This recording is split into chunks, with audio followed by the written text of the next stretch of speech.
Selamat siang Bapak Dion, terima kasih waktunya.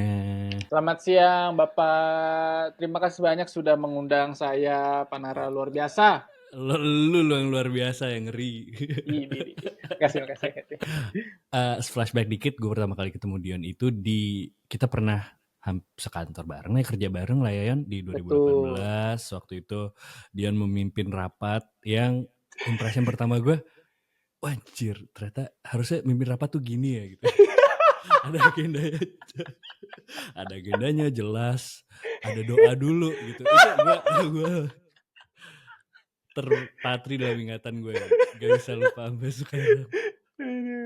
Pertama kali ketemu Ingat gue. 2018 dan terakhir ketemu physically langsung itu di 2023 di Idea Fest 2003. Ternyata beliau ini yang memanage kontennya, the whole content as in seluruh pembicara segala macam, nge-curate. Dan itu dilakukan dengan kendaraannya, perusahaannya namanya Ide Laju.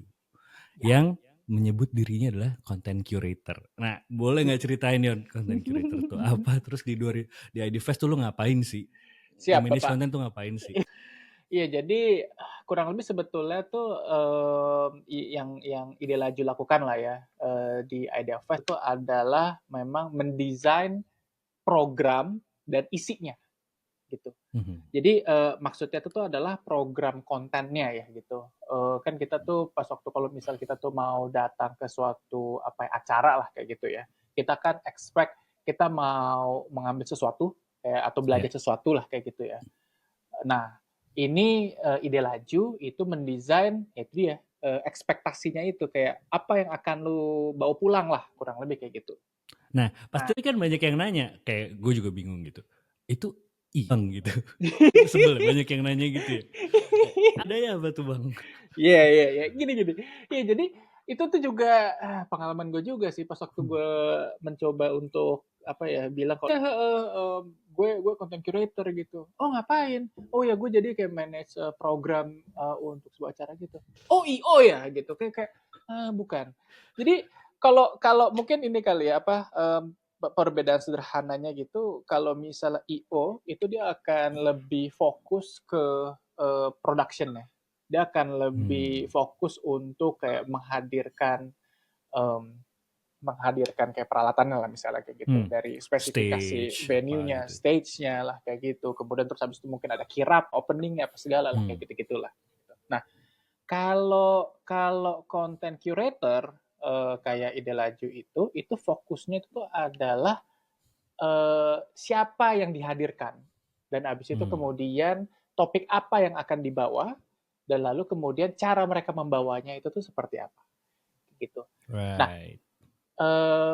ya inilah ya kayak dulu lah ya bukan dulu sih tapi ya mungkin mungkin sampai sekarang juga sih ke beberapa sih biasanya tuh memang itu tuh dihandle sama IO-nya aja gitu dihandle sama internal dari company yang hire inilah siapapun gitu yang mau menyelenggarakan eventnya gitu. Nah, biasanya kalau misalnya kayak dari internal company-nya, itu tuh yang ngebuat itu tuh antara PR-nya atau korkomnya atau bagian komunikasinya lah kayak gitu. Karena kan biar align dengan brand objektif atau message mereka ya gitu. Nah, kalau misal dari IO-nya ya atau biasanya kayak brand A gitu mau gue mau buat seminar objektif ya ini gitu. Nah, IO bisa sih kayak menghadirkan. Ya udah deh speakernya kurang lebih ini bla bla bla gitu. Tapi biasanya mereka itu tuh nggak ada kompetensi untuk membuat jahitan benang merah narasinya gitu. Jadi kayak menghadirkan speakernya aja gitu. Belum tentu itu relevan dengan audiensnya gitu. Karena biasanya ya mereka hanya menghadirkan yang relevan dengan apa yang diminta sama kliennya. Oke, Kayak gitu. pesanan ya. Ini bagus Pesanannya, mas, ini bener kayak bagus, ini exactly bagus. terus kayak tolong dong tanyain speaker X nih berapa rate kayak gitu biasanya udah gitu. Kurang Nah, lebih kayak gitulah ya. bedanya dengan Ide Laju, kayak misalnya kalau boleh ngambil contoh si IDF 2023, itu ide besarnya tuh apa ya? Gue lupa deh. Gue waktu itu datang cuma. Kalau untuk yang 2023, lead the leap. Lead the leap. Narasinya lead the leap. Nah, how do you craft those speakers gitu-gitu? Jadi Pertama, ini kalau misalnya untuk biasanya untuk Idea Fest ya. Nggak, jangan Idea Fest. Gue coba mau ngambil Oke, konferensi boleh. yang general, konferensi yang Boleh. general aja Hmm. gitu. Hmm. Jadi biasanya itu frameworknya itu adalah dari si brandnya atau dari sisi kliennya lah kayak gitu, dia Hmm. kayak punya sebuah objektif kayak Oke. gitu. Nah, objektifnya itu tuh biasanya tuh kayak ambil contoh kayak misalnya kayak ada dua Hmm. gitu. Pertama itu tuh antara kayak dia tuh mau ada awareness, Hmm. atau misalnya kayak kedua dia tuh ada conversion Oke. gitu. Oke, menarik Nah, sampai ke conversion ya. yes. Nah, tapi ini akan menampilkan sebuah konten yang berbeda lah kayak gitu. Jadi antara kalau misal awareness itu biasanya tuh kita buat kita kita lebih kita buatnya itu tuh gimana caranya supaya konten-kontennya ini itu tuh ngebuat lebih gaungnya tuh lebih lebih banyak bergulir lah kayak gitu. Jadi Hmm. jadi misalnya kayak speaker yang mungkin cloud-nya lebih tinggi Atau gitu. sampai ke Atau situ ya. atau konten-konten yang lebih kontroversial. Kayak gitu. Wow. Kurang lebih kayak gitu. Jadi I pokoknya tuh see. yang I see. riaknya tuh akan lebih tinggi gitu. Oke, berarti lu udah mikirin sampai nanti kalau ini topik kayak ini terus di-post di IG story atau di TikTok Ya, apa gitu akan. Oh, wow. yes. Gitu. Nah, tapi kalau misalnya aware apa namanya objektif itu lebih ke conversion gitu misalnya gitu Hmm. ya. Hmm. Artinya mungkin konten-kontennya ini lebih in-depth Hmm. gitu. Artinya konten-kontennya itu harus lebih spesifik, konten-kontennya tuh harus lebih apa ya, lebih lebih jadi kayak speakernya tuh harus jadi lebih expert gitu. Nggak bisa yang nggak not necessarily mereka cloud-nya tuh harus lebih tinggi gitu. Oke. Gue nggak tahu apakah Paham. gue bisa jebut nama di sini ya, tapi pokoknya Boleh kalau dari oh gue sih boleh boleh ya, aja. boleh ya. Happy. Pendengar juga happy dapat nama. Dapat contoh nyata tuh happy dia. Oke, gini. Jadi kayak misalnya kayak apa ya? Misalnya kayak Deddy Corbuzier. Hmm. Gue apa ya? Ya beberapa kali gue dapet pesanan lah gitu loh dari Hmm. klien yang mungkin udah cukup gede gitu ya. Apa untuk bisa menghadirkan Deddy Corbuzier lah kayak gitu. Nah biasanya kemudian habis itu gue di-challenge gitu sama kliennya gitu. Hmm. Kira-kira ya, ini impact-nya bakal kayak gimana ya untuk di conference kita gitu loh, kalau misalnya Deddy Corbuzier. Ya gue tuh selalu balikin lagi, Bapak maunya awareness atau misalnya orang-orang mau buy-in sama message-nya Bapak nih, kayak gitu. Kayak gitu lah ya. I see. Nah, ya kalau misalnya kayak, oh ya saya pokoknya pengennya kayak ngegong aja, hingar-bingar lah kayak gitu. Oh, Deddy Corbuzier gitu. Paling Bapak punya 400 juta aja. Oke. Kayak gitu. Tapi kalau misalnya kayak oke, Bapak tuh pengen apa ya? Diasosiasikan dengan sebuah conference yang terkini, yang cerdas gitu misalnya. Itu mungkin bukan Dedi Pak gitu. Mungkin Pak Gita Wirjawan. Kayak gitu. Cloud segede itu cuma he's an expert gitu ya. Betul. Jadi kayak sebenarnya tergantung objektifnya lah kayak gitu. Nah, kemudian habis itu setelah udah dapat nih ya objektif jelasnya kayak gimana gitu, ya udah kita mungkin apa ya, layaknya kurang lebih kayak di creative agency itu kayak kita kayak mencoba untuk copywriting untuk narasinya lah kayak gitu. Kayak umbrella theme-nya tuh bakal mau kayak gimana gitu. Nah, dari umbrella theme-nya itu kemudian baru kita turunkan pilar-pilarnya gitu. Jadi kayak sebetulnya kayak sederhananya itu tuh adalah kita mencoba untuk apa ya, kayak jadi kayak ada toolbox idea generator gitu ya. Bentukannya tuh kayak ini mungkin kalau teman-teman dari Prasmo mungkin udah cukup familiar. Jadi kayak ada x axis sama y axis lah kayak gitu ya. Misalnya jadi kayak x axisnya itu tuh adalah topik-topiknya. Misalnya kayak topiknya itu tuh kayak topik tentang politik, topik tentang environmental, topik tentang finance, misalnya 3 gitu dulu misalnya. Nah, y-axis-nya itu adalah angle-nya gitu. Jadi angle-nya tuh angle-nya ini adalah misalnya kayak how to gitu. Angle kedua tuh misalnya kayak challenges. Angle ketiga tuh misalnya trends kayak gitu. Jadi kemudian itu udah tinggal disambung-sambungin aja gitu. How to invest for your retirement. Abis itu kayak friends in politics misalnya kayak gitu. Nice. Kayak gitu. Nah, kemudian terus habis itu udah dapetin kotak-kotaknya, terus habis oke, siapa yang kira-kira bisa ngomongin tentang ini. Kayak gitu. Apakah dan kemudian kembali lagi ke umbrella theme-nya, dan kemudian habis itu kembali lagi sama pesanan lah kayak gitu. Kalau misalnya emang ya pesanannya itu tuh yang awareness-nya cukup, pokoknya pengen yang hingar-bingar, yang cloud-nya tinggi, biar dia bisa juga post juga di sosial medianya apa segala, ya udah kita cari yang cloud-nya tinggi. Tapi kalau misalnya kayak no, kita kayak butuh yang in-depth lah kayak gitu, ya kita coba kemudian cari yang memang punya kepakaran lah di situ. Kayak kurang lebih kayak gitu sih. Gokil. Itu sangat-sangat valuable, Pak. Thank you so much. Langsung kebayang. Terima kasih banyak, Pak. Terima kasih banyak. Pertanyaan lanjutannya adalah, how do you find those speakers, Yon? Kalau gue lihat si IDFest 2023 kemarin kan, kebetulan si partner gue, si Wahyu kan jadi moderator kan waktu itu. Betul. Gara-gara Anda juga, terima kasih banyak. Itu sesinya sesi agency tuh. Para pakar-pakar agency yang ngomong. Betul. Itu kayaknya tempatnya nggak begitu gede, cuma akhirnya membludak banget ya, Yon. Itu sadis. Itu sadis sih. Ngantrinya sampai luar-luar. Itu, ya, gue inget. Nah, gue lihat banyak juga ruangan-ruangan tuh yang seperti itu gitu. Pertanyaannya adalah, how do you find all those speakers? Karena kan berarti lo harus tahu landscape industrinya gimana, terus siapa sih yang dipandang, siapa sih yang enggak, siapa sih yang followersnya banyak dan actually pinter gitu-gitu loh, kayak gimana sih menilainya dan mencarinya? Iya. Oke, jadi pertama mau revisit yang tahun lalu itu ya trivia aja sih. Gue sempat ditegur gitu sama beberapa audiens dari IdeaFest juga gitu. Soalnya mereka bilang kayak, kenapa ruangan kecil banget sih? Ini kan topiknya bagus. Gue kayak, iya mohon maaf. gue juga kayak, ini happy problem sih, tapi shit gue nggak tahu kalau bisa ternyata di membludak ini orang berdiri-diri kayak gue sampai udah minta maaf berkali-kali itu tuh. Nah, kalau misalnya untuk gimana cara nyari speaker saya itu, gue selalu ini sih emang selalu bilang lah gitu ya ke orang-orang di luar sana gitu, bahwa pertama, gue itu sebagai kurator, gue itu tuh bukan yang paling tahu, gue bukan yang paling expert, jadi gue itu tuh nggak tahu semua orang yang dalam skenanya masing-masing lah kayak gitu.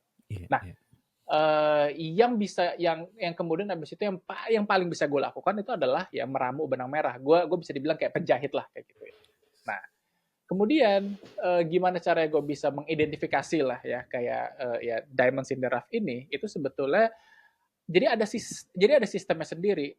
Misalnya kalau di IdeaFest gitu ya, kayak mengundang 300 lebih orang itu tuh nggak bisa dari satu dua kepala tuh nggak bisa. Ya. Gue denger 300 saya udah pusing, Pak. Nah, jadi kita itu punya kelompok namanya Brain Trust namanya di IdeaFest. Gitu. Brain Trust ini itu adalah key industry player yang memang udah malang melintang lah di industri masing-masing gitu loh. Jadi sebetulnya yang kita coba lakukan itu tuh adalah ya kita membangun jejaring gitu, bersama dengan Brain Trust ini, dan kemudian ya brainstorming, ngobrol-ngobrol kayak gitu.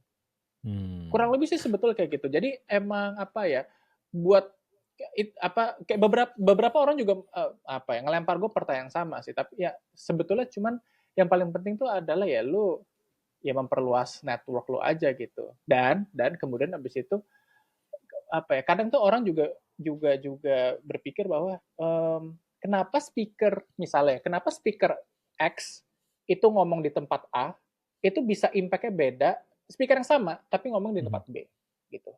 Gue kayak ambil contoh misalnya kayak Alanda Kariza gitu. Alanda Kariza itu tuh ya beberapa tahun lalu lah gitu, dia jadi speaker di manapun lah kayak gitu ya. Nah, cuman tapi terus habis itu kayak baru tahun lalu gitu ya, dia menjadi salah satu speaker di TEDx Jakarta gitu. Dan di TEDx Jakarta kita nggak ngambil kita nggak ngambil benang merah atau topik yang udah sering diomongin sama Alanda Kariza kayak gitu. Kita ngambil sisi benang merah lainnya. Kita ngambil dan kita ngambil sisi um, pengalamannya dia, pengalaman dia sebagai early achiever. Menarik Gitu. banget lagi. Jadi kayak orang-orang beberapa tahun lalu kan ya mengelulukan Alanda Kariza kan gitu ya. Yes. Nah sekarang kita coba tantang Alanda Kariza untuk revisit. Oke, now what? Apa yang lu rasain? Apa yang lu pelajarin setelah semua hingar-bingar itu tuh sudah selesai?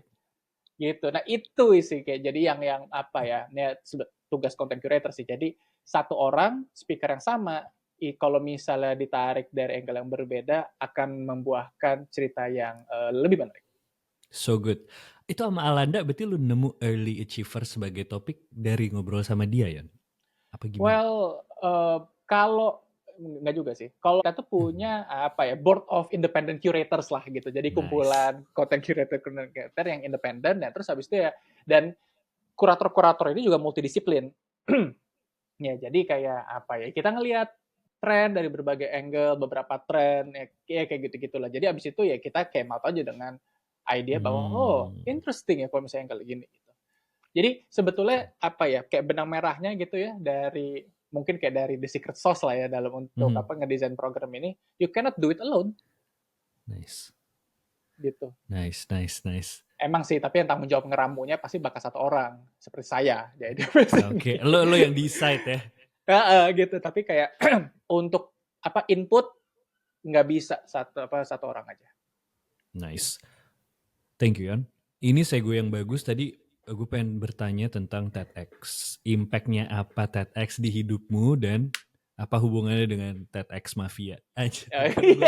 Ada lo dan ada Razi kan yang kayaknya gara-gara TEDx tuh jadi melenting. Yes. Can you talk more about that? Jadi itu gede banget, impact-nya gede banget ke hidup gue jujur. Gue itu tuh pertama kali tahu tentang TEDx Jakarta tuh pas waktu gue SMA setelah ngebaca Provoke Magazine, yang magazine gratisan itu yang dibagi untuk SMA, anak SMA. Dan habis itu ya di salah satu rubriknya itu ya gue kayak headline-nya itu adalah when leaders and doers meet lah kayak gitu TEDx Jakarta. Wah, kayak sebagai anak SMA kan kayak keren banget ya. Kayak gitu. Nice.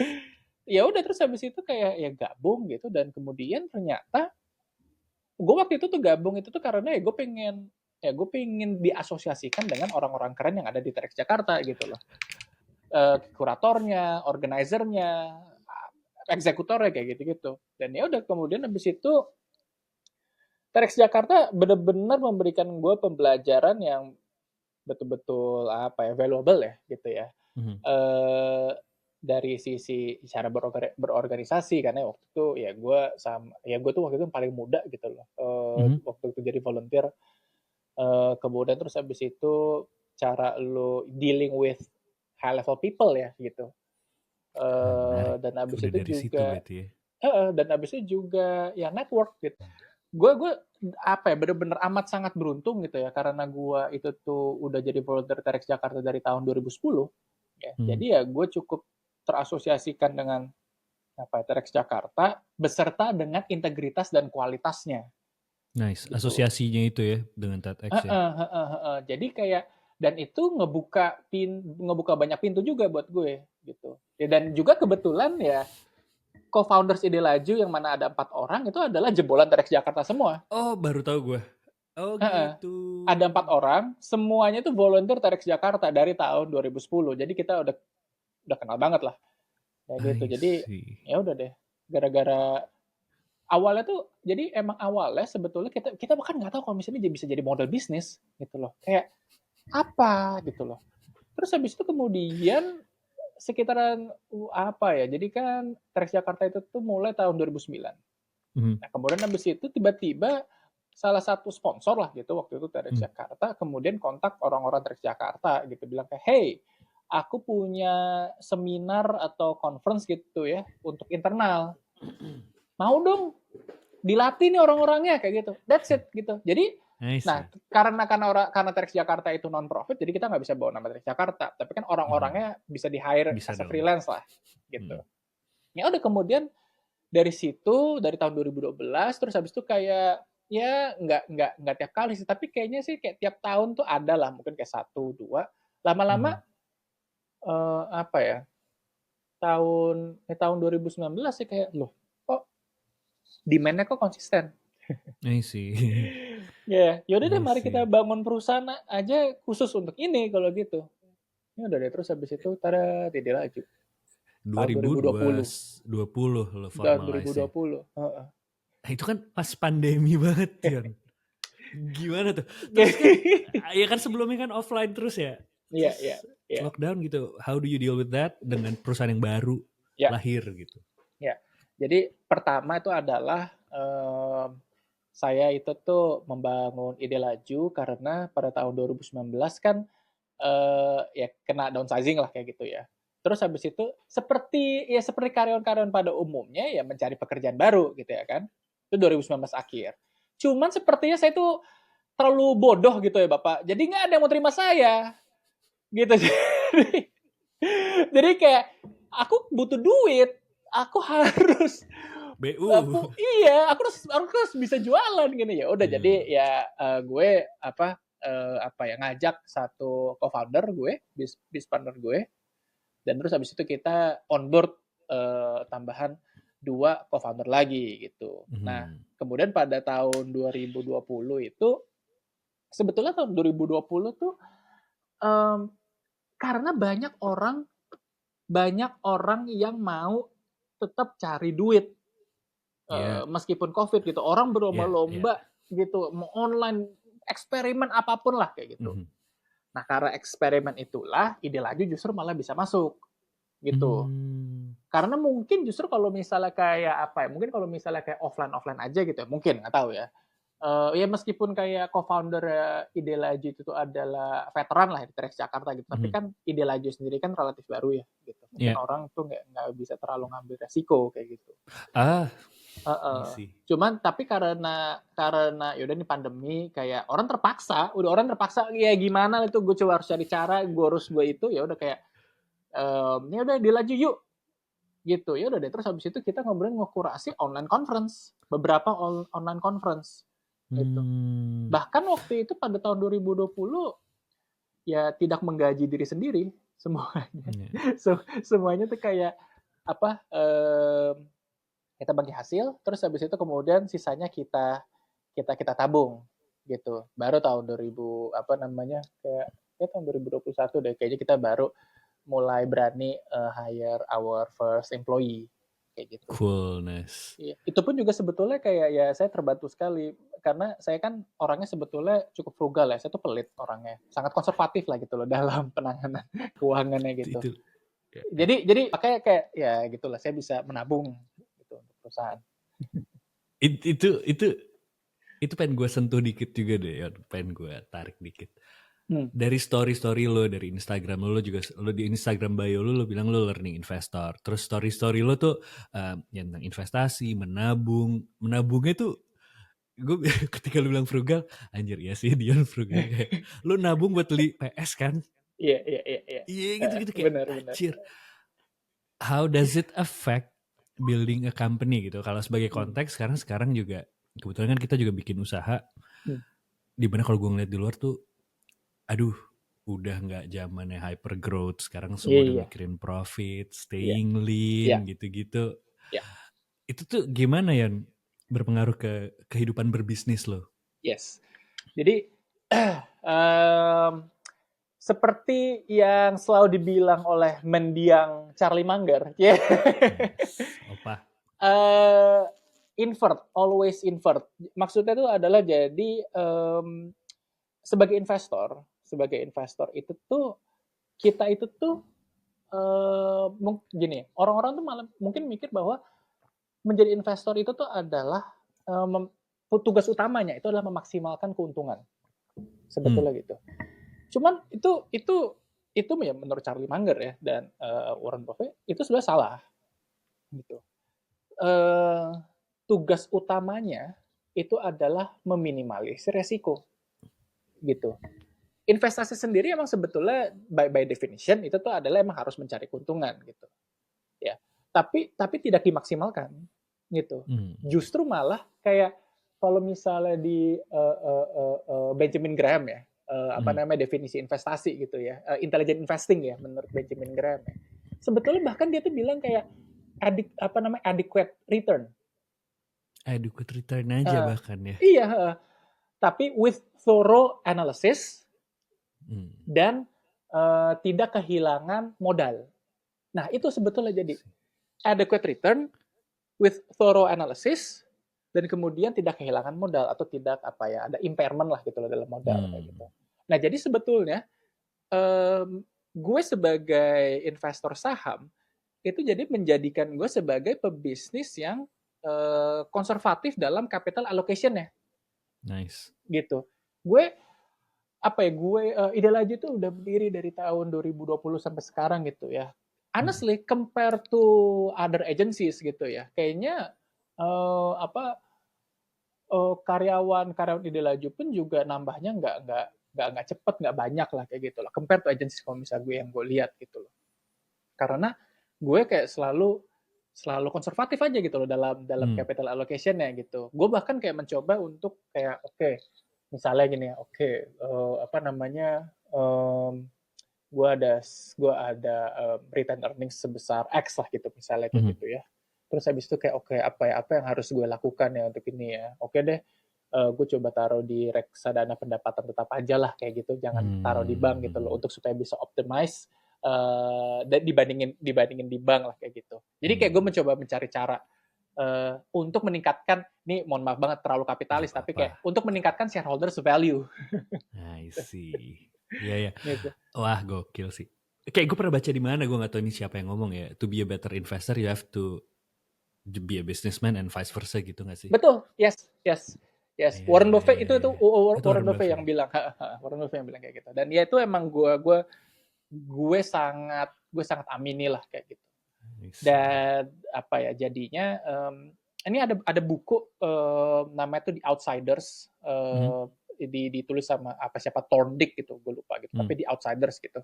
Nah, dia di buku itu tuh berisi sekumpulan cerita CEO di US gitu yang bisa dibilang nggak terkenal.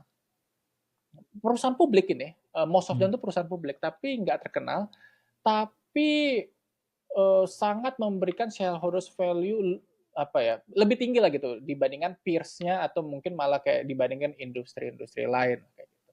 Nah, di Outsiders ini itu tuh benang merah cuma satu, yaitu adalah CEO ini itu cerdas dalam capital allocation. Gitu. Kayak mereka tuh tidak melihat, mereka itu tuh udah dari dulu melihat bahwa growth itu tidak sama dengan profit gitu. Expansion itu tidak sama dengan profit gitu. Bahkan salah satu cerita di situ tuh ada di sebuah surat kabar di Amerika namanya Washington Post ya. Waktu itu CEO-nya itu Mary siapa ya? Aku lupa gitu. Ya, aku lupa. Jadi waktu itu tuh ceritanya tuh adalah yang memiliki dan running perusahaan itu adalah suaminya, dan itu tuh orang media yang udah kayak berpuluh-puluh tahun lah kayak gitu. Terus meninggal. Terus habis itu kemudian diwariskan ke istrinya yang nggak punya pengetahuan untuk running ngebisnis gitu sama sekali, kayak zero lah gitu. Nah, cuman untungnya sebetulnya emang bisnisnya bagus lah kayak gitu loh, si Washington Post ini. Pas waktu mereka IPO, 2 tahun setelahnya, Warren Buffett itu beli saham mereka, kayaknya mungkin 5%, aku lupa, tapi pokoknya nggak gede, tapi kayak cukup sizable chunk gitu yang ngebuat board of directors dan Mary-nya sendiri tuh kayak, ini siapa, orang mana gitu loh yang beli perusahaan baru 2 tahun IPO tuh udah beli gitu loh. Nah, dan waktu itu jadinya karena tahu situasinya apa, jadi dia diajarin lah gitu sama Warren Buffett gitu kan, kayak capital allocation apa segala kayak gitu. Nah, salah satu strateginya mereka yang ngebuat mereka tuh jadi thriving ya dibandingin dengan peers mereka tuh adalah pengadopsian teknologi printing. Nah, I see. ketika pas waktu apa ya, kayak media cetak lainnya itu tuh udah kayak beli printer jenis baru apa segala gitu-gitu, mereka menunggu. Karena Hmm. apa? Pemikiran mereka adalah new technology itu costly. Bukan aja dari sisi pengadopsian new teknologinya gitu. Eh, tapi juga emang literally harganya gitu. Dan habis itu belum tentu juga new technology ini nih udah benar, karena kan biasanya kan kayak ada apa namanya, pembaharuan versi apa gitu. Baru kemudian kayak beberapa belas tahun kemudian, karena orang-orang itu udah berlomba apa namanya mengadopsi teknologi baru, dan terus habis itu cost mereka jadi gede, sedangkan Washington Post waktu itu tuh kayak memilih untuk mereka saving aja gitu. Ketika teknologi barunya itu tuh udah cukup umum dan udah cukup stabil dan udah murah, baru kemudian mereka beli gitu. Jadi ya pemikiran-pemikiran seperti itulah gitu yang gue harap bisa gue employ di Ide Laju lah. Nice. Gue jadi penasaran. Untuk strategi tadi kan capital allocation, terus dalam manpower gitu-gitu. Kalau dalam soal targeting klien, ada pengaruhnya juga nggak, Yon? Gitu kayak lu jualannya ke yang blue chip aja gitu, Oke. atau how do you see Uh, it? jadi Ide Laju itu Kalau memposisi, boleh. iya. Jadi Ide Laju itu memposisikan dirinya sebagai agnostic content curation firm gitu. Ya, gue baca tadi. Jadi Ya. jadi sebetulnya ini ya mohon maaf tapi siapapun yang bisa membayar kami. Karena emang klien Ide Laju itu bervariasi, nggak cuma apa ya, nggak cuma public companies ya gitu, tapi sampai NGO juga gitu. Oh wow.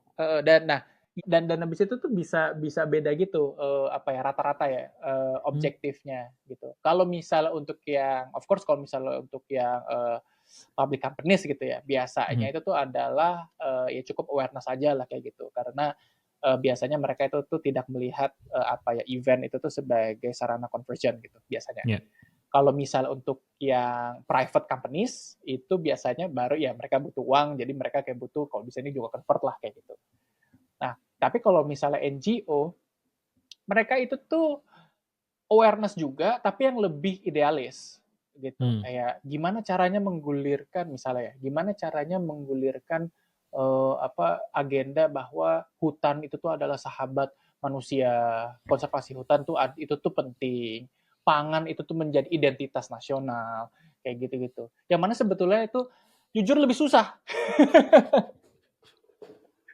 kayak kayak kayak kita di Lajut tuh kayak kadang suka kayak ya ini memang bagus sih, cuman ini nih harus ke gimana, harus ke pemegang kebijakan gitu loh. Iya.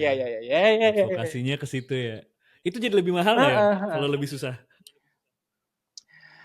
Ya.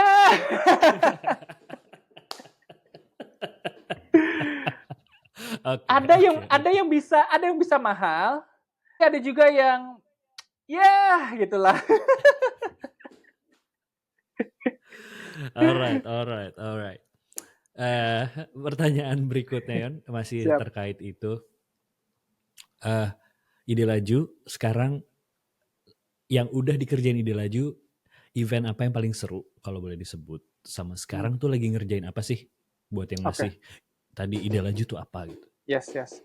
Satu sih yang paling seru itu tuh udah pasti Idea Fest ya gitu. Karena itu udah apa ya, tantangannya tuh udah unik lah gitu. Kayak handling 300 plus speakers dan 100 plus sessions ya, apa is not an easy feat gitu. Ditambah juga dengan berbagai macam apa ya, kepentingan dan berbagai macam ego lah kayak gitu. Apa ya? Mungkin ya teman-teman di sini juga udah cukup tahu lah gitu, kalau ada lah beberapa speakers yang ketika udah di kayangan sana ya gitu egonya pun juga ada di kayangan sana. Jadi kayak untuk bisa apa ya, untuk bisa kerjasama gitu bareng sama speakers itu, kadang kita juga harus melakukan tarian caca juga gitu, maju mundur maju mundur maju mundur gitu. Dan ya itu tuh bisa apa ya, ngasih perspektif lah gitu loh, new perspektif juga gitu loh sama ide laju dan tim gitu. Satu, kedua, karena itu tuh dia the biggest ini ya, creative conference Ya, ya gitu ya. ya, basically the Jadi biggest. emang yes, jadi emang ada marwahnya lah gitu loh, dalam ketika terasosiasikan sama Idea Fest gitu. Apa ya, begitu begitu aku tuh jadi head of content gitu ya di Idea Fest gitu ya, tiba-tiba aja gitu entah kenapa kok udah mulai banyak ya yang gue nggak kenal nih siapa atau gue belum tahu nih siapa, tiba-tiba udah WhatsApp gue Keren. gitu, kayak Mas Mbak gimana Idea Fest itu, kayak saya mendapatkan nomor ini dari ini gitu, kayak gue kayak oke. Gitu. Jadi emang ini juga ngebuka apa ya, ngebuka banyak pintu network lah kayak gitu.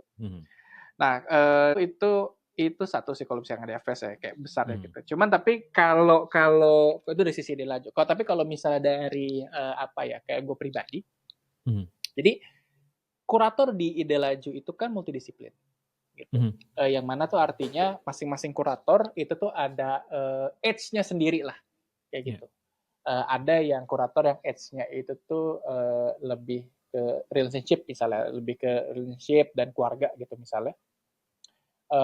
Feminis gitu-gitu. Terus habis itu ada yang edge-nya itu tuh ada di sustainability, environmental. Ada yang edge-nya itu tuh di technology, humanities, language. Ada ya kayak gitu-gitu. Nah, gua itu edge-nya itu emang di finance dan investment. Okay. Gitu. Nah, jadi gue itu emang particularly happy banget ketika gue itu tuh ngerjain conference yang memang tentang keuangan. Nah, salah satunya itu tuh adalah waktu itu gue ngehandle conference-nya BCA gitu. Kontennya itu apa dari divisi wealth management-nya lah kayak gitu. Jadi audience untuk conference itu adalah audience nasabah prioritas BCA sama soliter. Gue tuh yang gue literally kayak sampai juga nanya gitu, karena gue beneran penasaran. Gue nanya gitu sama orang BCA gitu, kayak, Mbak, emang bener ya rumor-rumor yang beredar gitu di sosial media ya, kalau misalnya apa nasabah prioritas sama nasabah soliter deh gitu ya, itu tuh datang ke kantor tuh pakai sendal jepit, terus habis itu pakai kantong plastik ini ya, isi uang ya. Oh itu betul mas, sering mas kita nemuin gitu. Kayak oh iya. Dan bukan rumor. Iya, makanya bukan rumor. Jadi kayak oh iya. Dan enak banget apa namanya, especially kerja bareng sama BCA gitu ya. Kayak gue selalu bilang gitu loh, apa namanya, ke tim gue gitu, bahwa kerja sama BCA itu enak karena mereka itu punya kualitas yang tinggi ya, tapi reasonable gitu. Ada lah kan beberapa klien yang kayak BM gitu ya, cuma tapi terus habis itu kayak nggak mau tahu tokonya kayak gitu lah. Nah, BCA itu nggak gitu, dia apa namanya, reasonable lah kayak gitu. Dan pas waktu kayak ngedesain programnya pun juga enak gitu loh kerjasamanya gitu loh. Kayak dari masing-masing pilar tentang apa, retirement, terus habis itu apa namanya, bukan pemindahan sih, succession, generational wealth gitu. Yang emang sebetulnya topik-topik yang gue juga topik-topik yang rakyat jelata kayak gue itu nggak tahu. Kayak jujur. Itu apa sih gitu? Iya Ngapain gitu, itu kayak diomongin sih? Gitu iya bener-bener kayak transform apa namanya, succession generation wealth tuh kayak hah? Iya bener juga sih, kayaknya apa namanya, untuk kayak kalau Tanjung ke Putri Tanjung kayak butuh sih yang kayak gini. Ya kayak gitulah. Exactly, ya, menarik. Noted. Kalau sekarang tapi lagi sibuk apa, Yon? Lanjut Idea Fest? Ya, lanjut Idea Fest, terus habis itu kemudian lagi megang conference-nya Telkom, namanya Digiland. Cool. Itu tuh di akhir bulan ini. Cool. Terus habis itu ada proyek, ya itu agak rahasia. Nggak bisa diomongin. Terus habis itu juga baru sih, nggak baru-baru banget sih, cuman tapi kayak kemungkinan bakal sama IHA juga gitu, Indonesian Heritage Agency untuk ngurusin Oh, Museum yang baru Nasional terbentuk itu Indonesia. ya? Ya, So cool. Mau bikin apa tuh?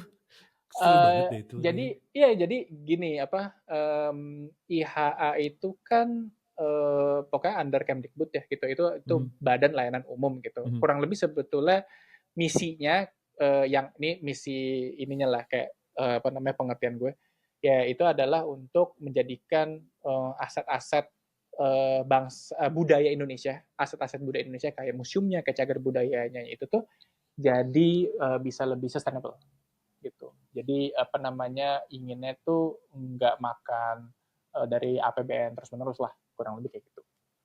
Nah ide Amin, laju amin, amin. apa beruntung lah gitu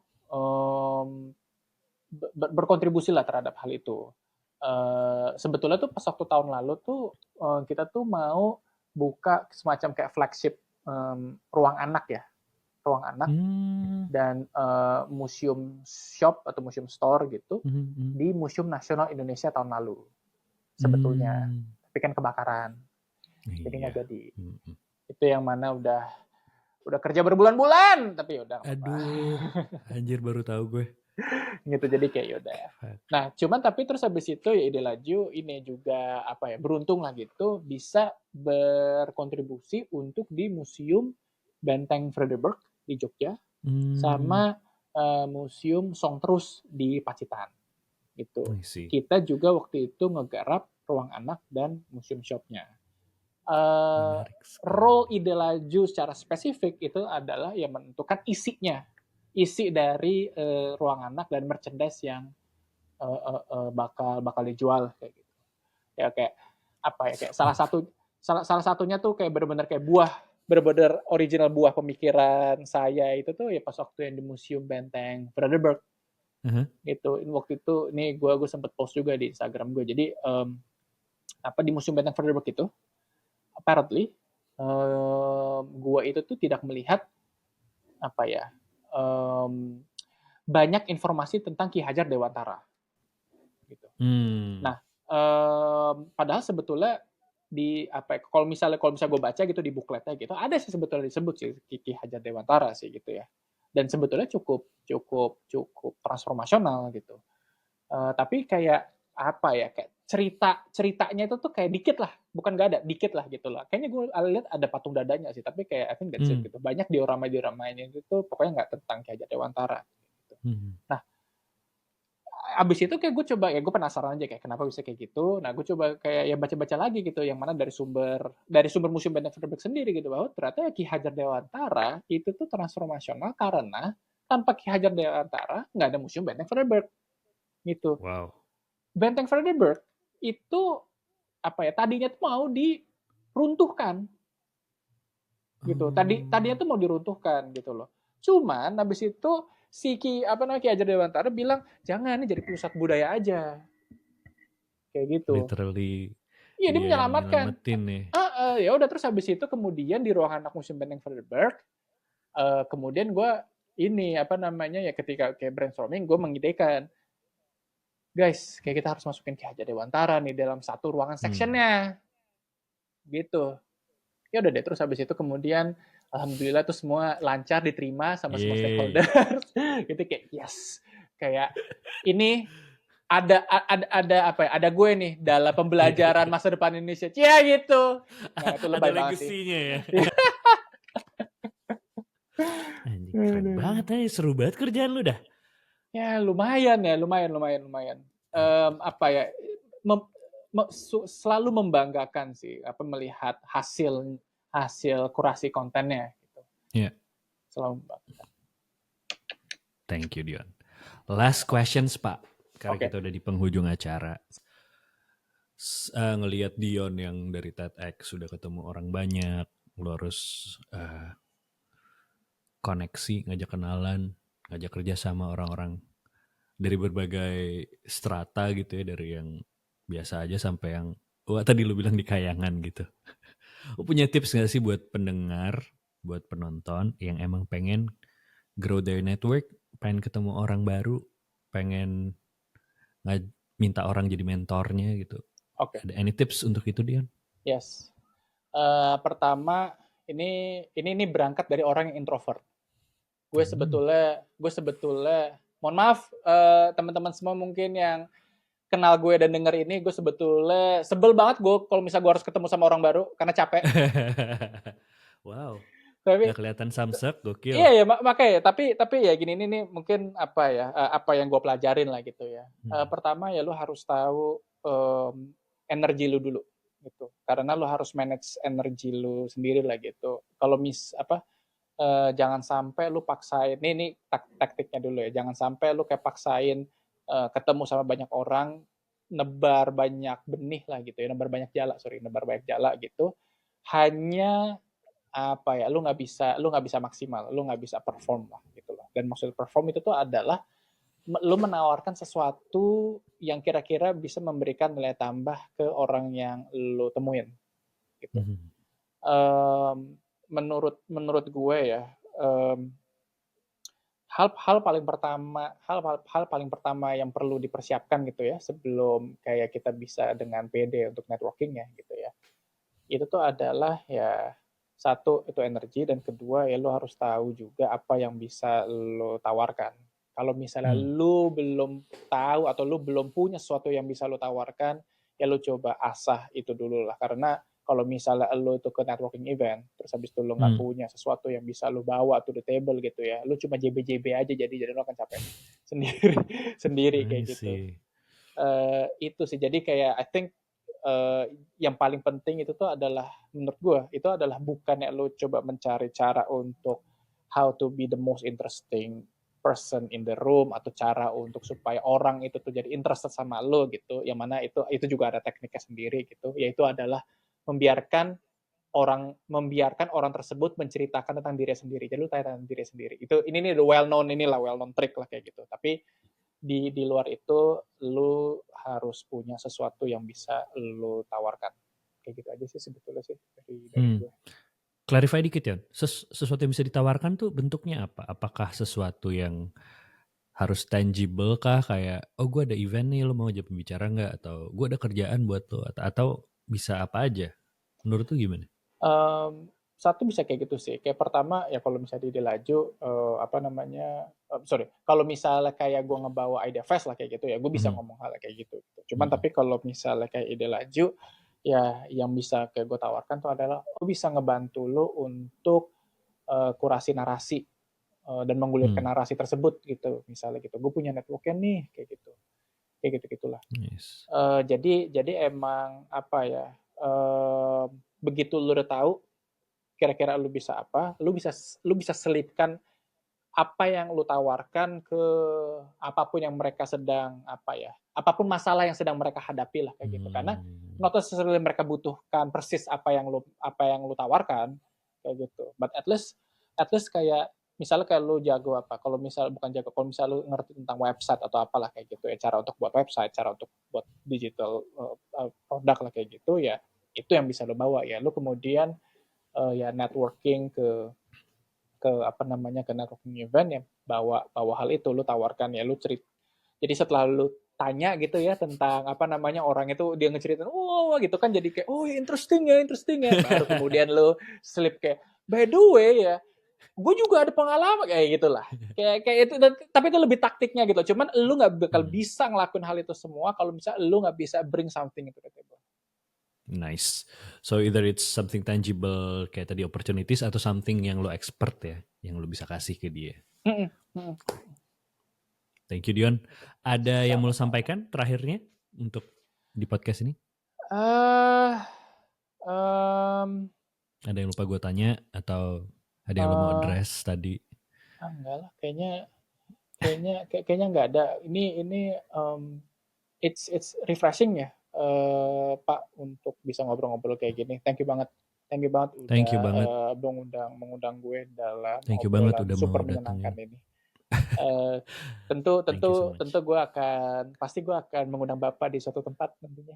Ya, siap lah kalau lo yang ngundang mah. Yon. Kalau teman-teman mau ngeliat Dion di sosial media harus kemana Yon? Oh, Instagram gue di Giogon. Di Giogon. Ide Eh, lajunya? Ide Laju, at Digiogon, at Ide Laju, atau at Learning Capital. Learning Capital itu juga seru. Ya, atau at TEDx Jakarta juga bisa inilah. Banyak. Makasih banyak Pak Dion. It's been so Sama-sama Pak fun. Nara. Sangat value pack. Thank you so much. Thank you banget. Good luck untuk Thank podcast you. juga. You Thank you. too. Yuk.